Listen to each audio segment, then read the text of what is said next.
Hablamos ahora de los vuelos no tripulados con drones, que han sido todo un avance tecnológico muy importante en esta última década, pero la ciencia da un paso más. Investiga ahora la viabilidad de barcos voladores directamente junto a varias universidades de Europa. La de Las Palmas de Gran Canaria está participando en un estudio para evaluar los costes y ventajas de este tipo de transporte. María Mendoza, cuéntanos. Sí, buenos días de nuevo. De hecho, ya se ha llevado a cabo la primera operación de este barco volador conocido como vehículo de efecto suelo, que ahora vamos a explicar por qué, en determinadas rutas que están cubiertas normalmente por ferries.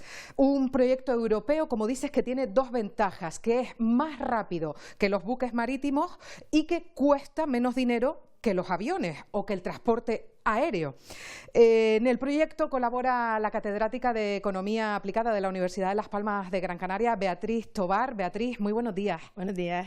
Beatriz, vamos a explicar lo primero en qué consiste este prototipo de vehículo. Vamos a ver, Airship es un proyecto europeo en el que participan un consorcio de universidades lideradas por la Universidad Politécnica de Madrid. El objetivo del proyecto es mejorar la huella ecológica y la competitividad del transporte a través de avances tecnológicos en el uso de vehículos de efecto suelo. Los vehículos de efecto suelo son aquellos vehículos que aprovechan el aire que está a su alrededor para mejorar la sustentación y reducir el rozamiento. Esto les permite operar con un ahorro energético del 35% y una capacidad de carga 50% superior a un avión de tamaño similar. Es importante precisar que estos vehículos, vamos a llamarles dirigibles, pueden ser considerados barcos o aviones en función de la distancia al suelo a la que vuelen. El nuestro está pensado para volar a una distancia cercana, por lo tanto sería considerado un barco. Y esto es importante porque la regulación que tienen que cumplir es diferente según que sean barcos o aviones. De hecho, lo estamos viendo ahora en imágenes, Beatriz. ¿Qué ventajas tiene en concreto este tipo de transporte, teniendo en cuenta que están pensados para rutas interinsulares y Canarias? Bueno, pues, qué mejor ejemplo. Vamos a ver, lo interesante de este tipo de vehículos es que es muy idóneo para trayectos cortos en territorios fraccionados. Canarias es ideal por la distancia que hay entre las islas y sus principales localidades, ¿no?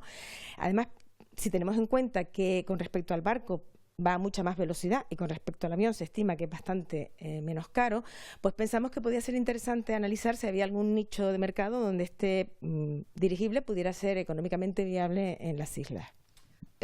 Teniendo en cuenta eso, que las islas son un caso de estudio, ¿qué variables y qué resultados, porque ya se han estudiado, se han obtenido? Bueno, hicimos un estudio que se ha publicado recientemente en el que lo que hicimos fue, partiendo de los dos puertos de origen, Puerto de Las Palmas y Puerto de Santa Cruz de Tenerife, como origen, repito, utilizando un modelo gravitacional que tiene en cuenta la masa económica de las islas y las distancias a los puertos locales, estimamos diferentes rutas alternativas. Además, tuvimos en cuenta que era interesante buscar aquellos productos en los que la ventaja del Airship, que es la velocidad, podía ser importante. Por eso terminamos eligiendo al final el pescado congelado y los mariscos. Y ahí lo que hicimos fue analizar a través de este modelo gravitacional diferentes rutas y llegamos a la conclusión de que había unas condiciones determinadas para que pudiera ser viable, ¿no? El modelo nos dijo que al menos debería operar 4 veces al día, que al menos debería tener 250 días de operación al año, y en el tema del precio alcanzamos una horquilla, de tal manera que si el precio era inferior a 0,3 euros el kilo no sería económicamente rentable, pero si alcanzaba 0,5 euros el kilo sí podía ser económicamente rentable en un horizonte de 20 años, que son el horizonte temporal habitual en este tipo de estudios. Y además, Beatriz, es un vehículo que, bueno, es respetuoso con el medio ambiente, ¿no? Con la huella cero. Claro, vamos a ver, lo que se pretende es reducir también esa huella ecológica, como dije al inicio, y para eso tengamos en cuenta que este vehículo funciona con baterías. Si estas baterías son cargadas con energías renovables, pues perfecto. Claro, estaríamos ahorrando un montón de emisiones, no solamente globales, las famosas CO2, sino también locales, ¿no? Las otras que afectan a las personas que viven en el entorno.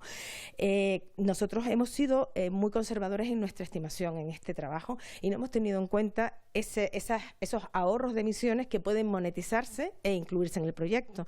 Ni tampoco hemos tenido en cuenta las subvenciones que hoy día existen al transporte de algunos tipos de pescado y marisco entre las islas, ¿no? Si esto se incluyera en el proyecto, entonces estas horquillas de precio para hacerlo económicamente viable pues serían más favorables.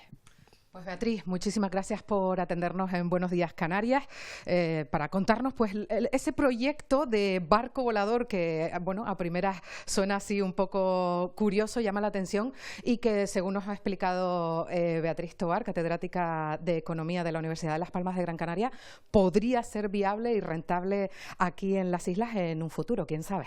Pues estaremos pendientes de cómo evoluciona este proyecto tan interesante, tan llamativo. María, buenos días. Buenos días.